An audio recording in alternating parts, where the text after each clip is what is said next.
Friends, if you want to be the first to catch our breaking news and latest updates, hit the subscribe button now. Bell.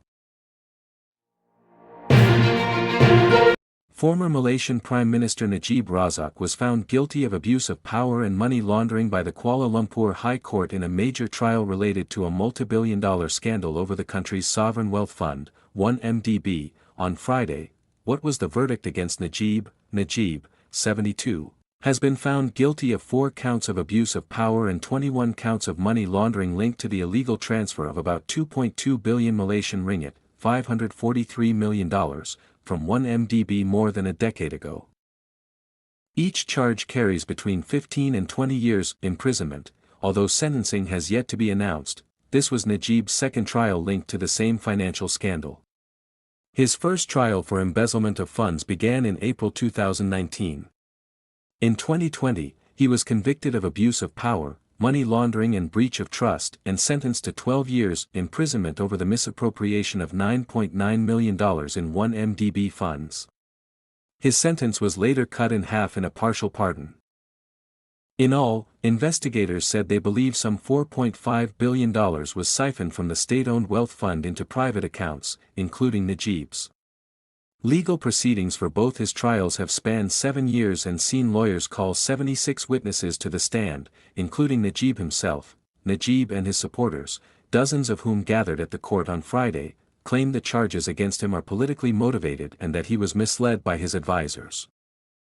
But Judge Colin Lawrence Sequeira said in his verdict, the contention by the accused that the charges against him were a witch hunt and politically motivated were debunked by the cold, hard and incontrovertible evidence against him that pointed towards the accused having abused his own powerful position in 1MDB, coupled with the extensive powers conferred upon him. 1MDB is an abbreviation used for the One Malaysia Development Berhad, a Malaysian sovereign wealth fund. Berhad is the Malay term. The fund was set up in 2009 to promote development in Malaysia through foreign partnerships and investment. Najib, who served as both Prime Minister and Finance Minister between 2009 and 2018, was also the chairman of 1MDB. Prosecutors claimed that Najib abused his position as Prime Minister, Finance Minister and 1MDB Advisory Board Chairman to move large amounts of money from the Malaysian Sovereign Wealth Fund to his personal accounts more than a decade ago. Najib is in Kajang prison in Malaysia's Selangor state, having been found guilty of embezzlement in the first, separate case in 2020. His sentence was later commuted from 12 years to 6 years after he received a partial royal pardon.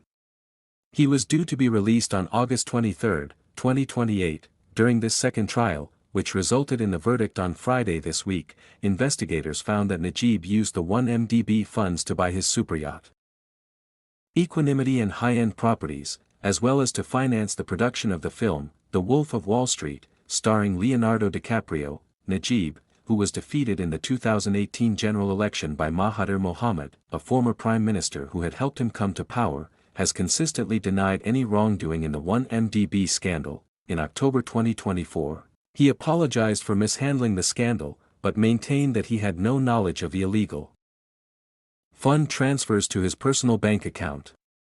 During the trial, Najib said he believed the money he received was a donation from the late Saudi King Abdullah, a claim that the judge rejected on Friday. Najib also claimed that he had been deceived by advisors and other officials affiliated with 1MDB, including Joe Low, a Malaysian financier alleged to be the mastermind behind the scandal but who remains at large. It pains me every day to know that the 1MDB debacle happened under my watch as Minister of Finance and Prime Minister, Najib said in a letter. For that, I would like to apologize unreservedly to the Malaysian people.